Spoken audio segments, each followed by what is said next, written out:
Nowhere you shop is safe from hackers. Target, Michaels, and now Home Depot customers have to worry about their accounts. The home improvement store is investigating a breach, but hasn't said whether it actually happened.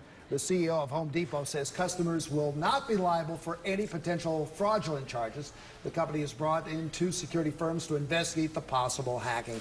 And to give us a little insight on how to keep your account safe, Kathleen Murphy, President and CEO of the Maryland Bankers Association, is here with us tonight. All right, let's talk about prevention. First off, prevention. What should I be doing at home now with my computer?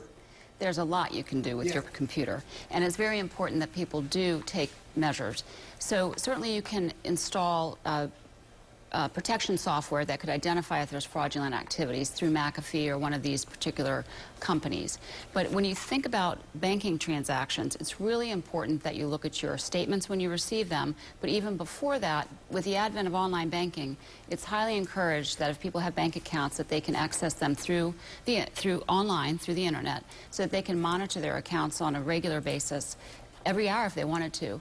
Many of my colleagues and friends look at those every day to make sure that the transactions are legitimate. You know, we hear about it, it seems like every day, but you're saying it's not as bad as we think?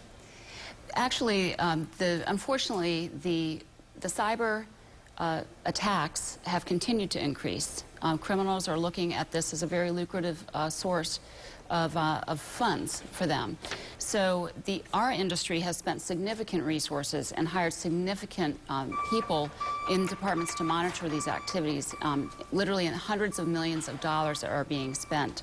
But unfortunately, the attacks are continuing. According to the Identity Theft Resource Center, in 2013, there were 600 data breaches that occurred. That was a 30% increase over 2012, which again points to the fact that consumers and businesses need to be diligent. I guess the big thing is change your password a lot.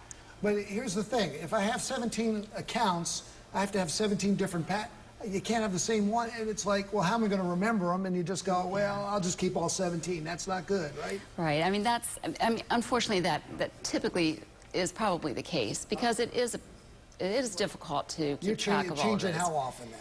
Well, every 30 to 60 days generally is what is recommended in terms of standards.